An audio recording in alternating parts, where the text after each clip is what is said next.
Good morning. Well, this morning I'm going to go through the seemingly simple, but for many people somewhat difficult, process of getting down to the floor and getting up from the floor. You can try this at home. I'll show it from a few different angles. So here goes. Just from as we are, standing tall, feet a little apart, a foot or so, comfortably. Now, what you're going to be doing is taking your right hand, we'll do right to left to start with, and you're going to just collapse a little through your knees and curl down, and you're going to reach towards your left foot. You go all the way down. Now, as you do this, your weight is going to end up a little bit more on your left foot and a little less off your right foot. And gradually that allows your right foot, you can see my right leg is becoming quite free. And as I reach to the floor, I can actually take some weight through my hand and let everything just slowly pivot around. My left foot is also pivoting around. As I get some weight on my hand, it's quite easy. And on this floor, it's quite easy. And I'm sitting down. Now I've reversed right around. And to come up is the reverse. I can bring that hand down. You can even bring the other one around. You can turn yourself around. The left knee has come up. The left foot is flat on the floor. And as I take some weight through this arm, I can turn back over to the left foot, onto the knee, and back up and around. Now you can see within that you do need a certain little bit of upper body strength to do that, and to do it small. Having a nice wooden floor helps. If you've got a carpeted floor, you're going to find this a little bit more difficult because of the friction. We'll do that again from left to right, just to show you going the other way. So as I said, you're going to collapse in through the knees, reaching down to the right, in front of the right foot, taking some weight through the right leg, some weight through the hand. You can pivot the left knee in, under that arm, pivots in under the arm, and comes down on the ground. As it comes down on the ground, the right leg is also sliding around, and you can just sit down. And coming back over, bringing the knee out, and you're back up again. So there are some other ways to get down onto a floor, and especially if you've got a lot more friction on your surface, you might try these. And they're a little bit you might say, a less spiraled, and therefore somewhat stiffer form.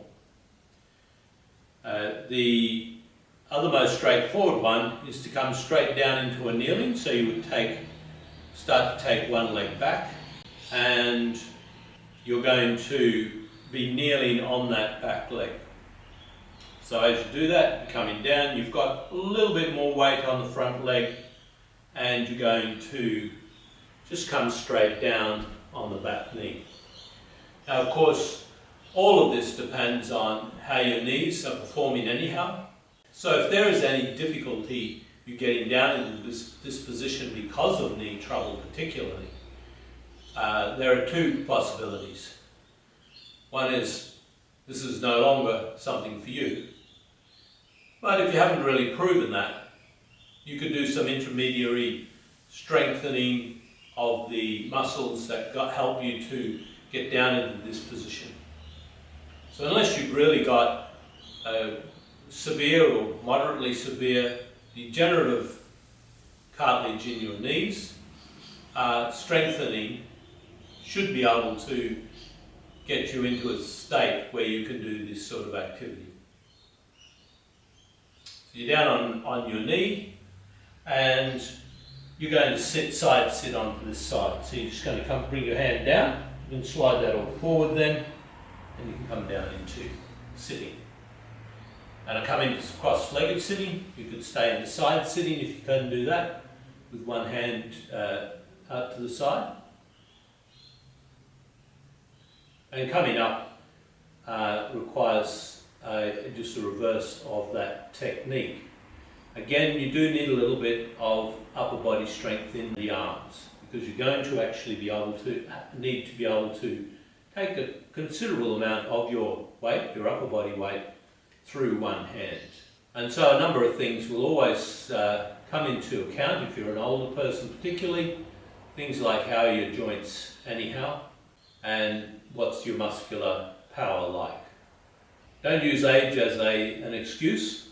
Try some things out first. If you can't do them, consider doing some exercises that increase your upper body strength, your arm strength, and your leg muscle strength. And that's possible really throughout life, as long as you can get some starting point for the exercises themselves. So just reversing that, I'm going to lean on that hand, I'm going to come forward, bring my knee back underneath me, come up into kneeling, you can adjust that front leg, so I'm in what's called a knight's kneel position or a half kneel position, and from there I can bring my weight forward. Again, you need considerable amount of strength through here to be able to not only take your weight, to stabilise the weight over the knee. You're going to need a little bit of push from your back leg, down in the bottom of the leg as you come up, through your foot, and you come up like so. I'm going to show you that side on, so you're going to get a clearer view of that process. And I'm going to do it reverse. So we're going to put the right foot forward, left foot back, whichever you like. Right foot forward, going to take the weight a little bit more on the right, and as we do that, I'm going to just get down onto that back knee, and if you need a cushion under it, put a cushion there or something, and then from there you're just going to bring your hand down. It'll be mainly the left hand that'll guide you through. You can use the right hand, but that's going to be a bit more for balance. You don't want to be over here, you want to be more over there. And you can just slide that leg around so you're sitting on the side of your hip, and then you can come into a cross-legged sit, or you can just stay in that side sit. And so just to reverse the process, you're going to have the weight on that hand. You're going to be able to lift that weight on that one hand. You see I'm really lifting most of that a little bit with my right foot. There's a bit of counter pressure back there. Enough to get that knee sliding through, and I'm up into half kneeling. So I'll bring that leg forward again. So I'm in a very straight half kneeling position. You can see how that knee is at 90 degrees, this knee. I'm going to put that foot down like so, in what's called the plantar flex position, because I'm going to use a bit of push in there as I lift off. Now also, I have a little bit of inflammation around the in the front of the left knee. So there's a bit of soreness, tenderness in it's called the anterior tibial tuberosity area. Again, if you've got anything like that, and that's the only little thing that's stopping you, you can put a little padding to take the pressure off, make that comfortable. So again, the body weight comes forward over the knee that's in the half kneeling. Give a little bit of push off that back leg, see, like that, and then you can come right up. Doing it slower, like I've just done it so I can show you, is more difficult once you get into a smoother habit. You don't spend so much time in holding postures through that, and so it gets a little easier.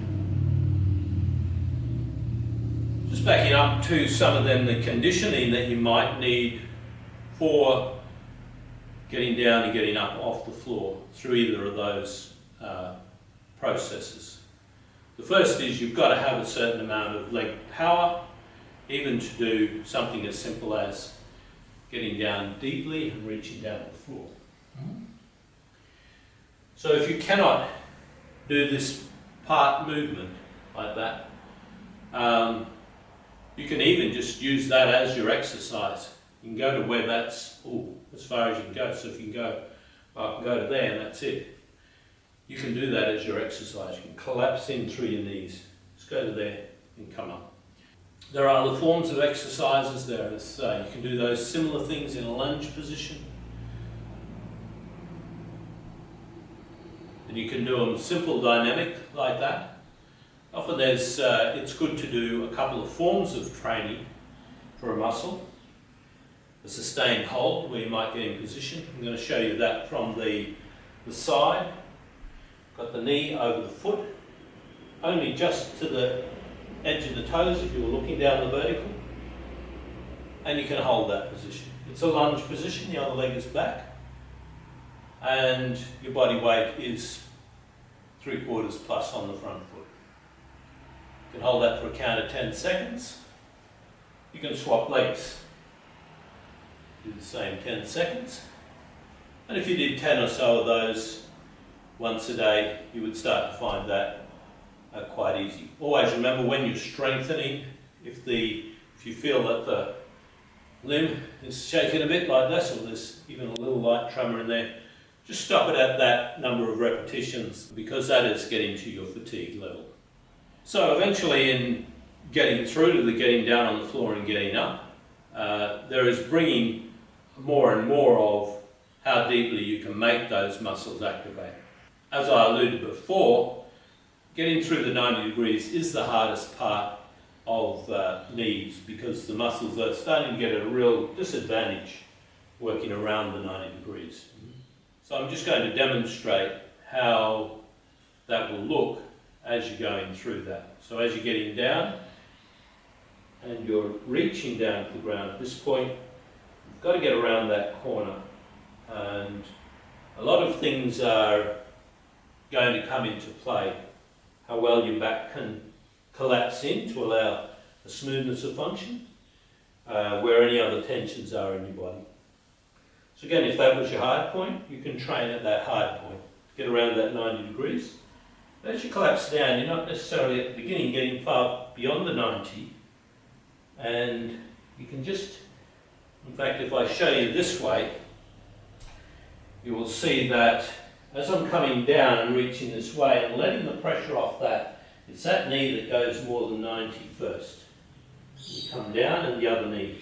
As I get a little weight through my hand, the other knee can just roll down. So as I said before, there can be some structural difficulties in knees that might prevent that. So leave a comment on the clip. You might want to ask questions if you're having particular types of challenges. I can get back to you about those. Otherwise, give these processes a shot. One of the reasons that I'm showing you this phase, and I guess in some prolonged manner, is so that there's a lot then you can do on the floor, and we're going to go through a lot more about moving on the floor. And I think for middle-aged, moving into older person, that being able to use the floor is particularly valuable. For a start, it helps you get the weight off those knees. Take a bit of impact out of the exercise. It does tend to focus then the exercise a little bit more on the upper body as well. So do what you can. That's all for today.